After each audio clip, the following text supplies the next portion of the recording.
प्रदीप गुप्ता, आपने कल exit poll क्या करा? एमएलसी आरजेडी के कह रहे हैं कि एग्जिट पोल में एनडीए को जिताने की कोशिश है।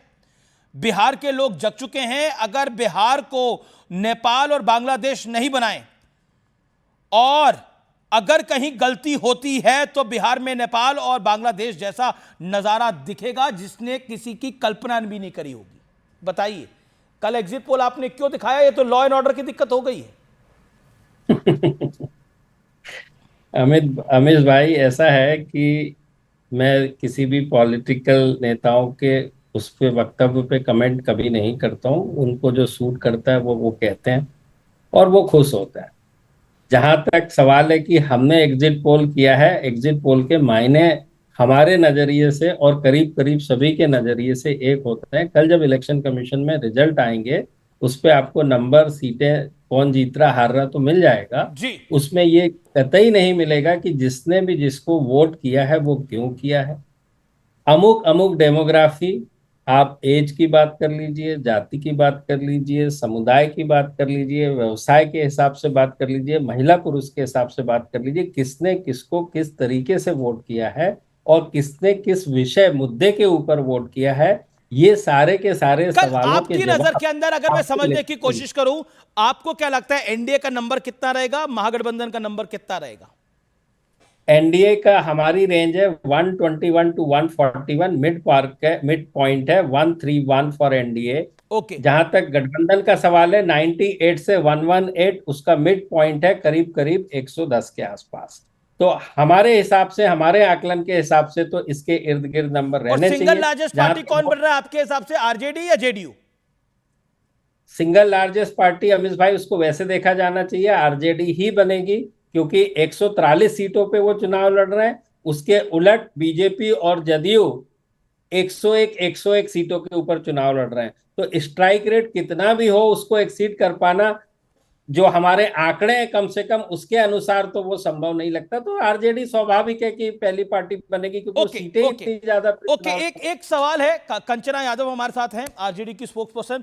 कंचना, एग्जिट पोल तो होते ही हैं, हर चुनाव में एग्जिट पोल होते हैं। कई बार सही निकलते हैं, कई बार गलत निकलते हैं, तब भी उनको कसौटी पे कसा जाता है। सही निकलते हैं तब भी कसौटी पे कसा जाता है। तो एग्जिट पोल से दुश्मनी क्यों? Pollsters do their job. सुनिए ना अमित जी, क्योंकि मैं कल से नहीं, सुनिए अमित जी, कल से मैं प्रदीप गुप्ता जी के जो ओपिनियन एग्जिट पोल आया है उस पर डिबेट कर रही हूँ। शायद पहली बार ऐसे रूबरू होने का मौका मिल रहा है। तो मैं इनसे यही बस पूछना चाह रही हूँ कि हमारे जो रेंजेस दिए हैं आपने, जो आपके डेटा में आया हुआ है आरजेडी के लिए, उतनी ही सीटें कैसे आई जितना हम पिछली बार जीते थे? कांग्रेस के लिए रेंज उतना ही है जितना कांग्रेस पिछली बार जीती थी, और सीपीआईएमएल के लिए भी रेंज उतना ही है जितना उसने पिछली बार जीती थी। अच्छा सवाल और है। एनडीए में जब थे मुकेश सहनी जी, उनका रेंज उतना ही है 3 से 5 जितना वो पिछली बार जीते थे। तो क्या ये बहुत ज्यादा संतुलन बनाने के चक्कर में तो आपने ऐसा नहीं दिया? हमारा कोई आपसे दुश्मनी नहीं है, बस मेरा एक क्वेश्चन है नहीं, दुश्मनी किसी के लिए सवाल है, स्वाभाविक है, सवाल है, अच्छा सवाल है। किसी से नहीं हो सकता। देखिए, कल कल कल कल रिजल्ट आ जाएगा 14 को। बिल्कुल, कल सुबह 7 बजे से हम यहीं बैठे होंगे और लगातार पूरा दिन बैठे रहेंगे। ओके प्रदीप गुप्ता। कंचना जी, आपने बहुत वाजिब सवाल किए हैं, बहुत अच्छे सवाल हैं। अब मैं कोशिश करता हूं उसके जवाब देने की।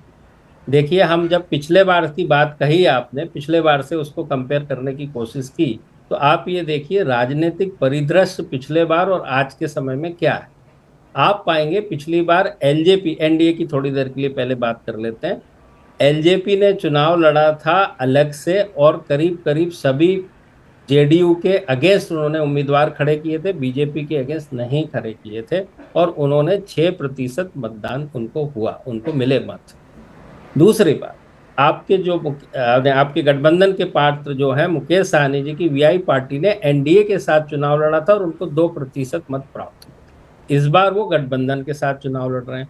अब हुआ ये है कि ये जो अर्थमेटिक, आपका ही जवाब देने की कोशिश कर रहा हूं मैं। जी जी जी। 6% वहां जुड़ गए, जिसमें 2% मुकेश सहनी जी लेके चले गए, तो 4 बचे प्लस एनडीए के पास। अब हुआ यह है कि इस बार प्रशांत किशोर की नई पार्टी आई, जिसको हमारे पोल में 4% मिलते दिख रहे हैं। उस 4% में से भी 75% वोट जो है ऊंची जाति के उनको मिलते जुल रहे हैं, जो कि एनडीए का वोट होता है, जो कि 3 पॉइंट जो है एनडीए से वो लेके जा रहे हैं, और 1 पॉइंट जो उनका आ रहा है, आधा आ रहा है महागठबंधन के तरफ से और आधा आ रहा है जो अन्य लोग चुनाव लड़े थे, जिनका की मत शेयर करीब 18% था, 6 अलग कर दीजिए एलजेपी का, तो वो उसको वहां से मिल रहा है। तो कुल मिला के लब्बो लबाज ये हुआ कि नेट जो है गेन एनडीए को करीब करीब 1% का होता हुआ दिख रहा है, और बाकी स्थिति करीब करीब वहां के आसपास रहते दिख रही है, जो कि आपको सीटों के लिहाज से नजर आ।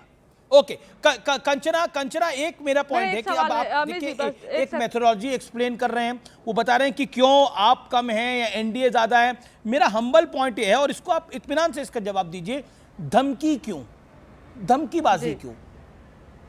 अरे आप सुनिए ना, अभी प्रदीप गुप्ता जी इन्होंने सारा लबोलुबाब बताया, लेकिन इसमें इन्होंने एक पॉइंट छोड़ दिया आईपी गुप्ता जी को। आईपी गुप्ता जी क्लेम करते हैं कि 70 से 80 लाख वोटर्स जो हैं उनके समाज के हैं, और वो हमारे साथ इस बार अलायंस में रहे और हर साथ में रहे। क्या उनके वोटर्स जो वो कंसीडर किए गए हैं? और ये माना जाता था ट्रेडिशनली, आप ही लोग मानते थे कि वो वोटर्स जो है वो एनडीए में जाते थे, लेकिन इस बार आईपी गुप्ता जी हमारे साथ हैं, अलायंस के पार्टनर हैं। और सबसे अहम बात है कि इस बार वोटिंग परसेंटेज सारा रिकॉर्ड तोड़ चुका है, और युवा सबसे ज्यादा वोट किए हुए हैं, हालांकि उसका आंकड़ा जो इलेक्शन कमीशन ऑफ इंडिया नहीं देता। तो खासकर ये कास्ट समीकरण इतना उनके पास जाती है, उतना इसके पास जाती है। इस बार का चुनाव प्रदीप गुप्ता जी, जो मेरा असेसमेंट है वो ये है कि इस बार का चुनाव जाति समाज सबसे ऊपर उठ के है, और खासकर बेरोजगारी का आपके उसमें मैंने देखा लिस्ट में जाति और समाज उठ के है। ओके, आप ये कह रही हैं, मैं फिर आता हूं, मैं एक सेकंड आप ये कह रही हैं, गौरव भाटिया भी कुछ कहना चाहते हैं। प्रदीप एक संक्षेप में, कल आपको लगता है एग्जिट पोल सही होंगे, या आपको लगता है कि ऊंट किसी और करवट बैठ सकता है? मुझे तो पूरा उम्मीद है कि एग्जिट पोल के आकलन के मुताबिक ही परिणाम आएंगे। जैसे कि कंचना जी ने कहा, बिल्कुल 2 स्थितियां जो हैं बिहार में जो भिन्न हुई है, जो हिस्टोरिकल है, फर्स्ट टाइम है। बड़ी खबर, तेजस्वी यादव एक्टिव मोड में है, एक्शन मोड में है। सरकारी आवास पर बैठक चल रही है। राजद के सूत्र कह रहे हैं कि सरकार बनाने की तैयारी कर रही है राजद। अब उन्हें उम्मीद है कि कल रिजल्ट्स उनके पक्ष में आने वाले हैं। तेजस्वी यादव अगले मुख्यमंत्री होंगे।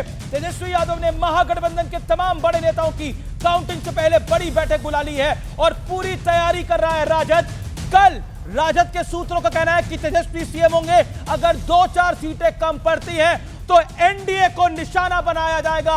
एनडीए के छोटे दलों को साथ ले सकता है महागठबंधन।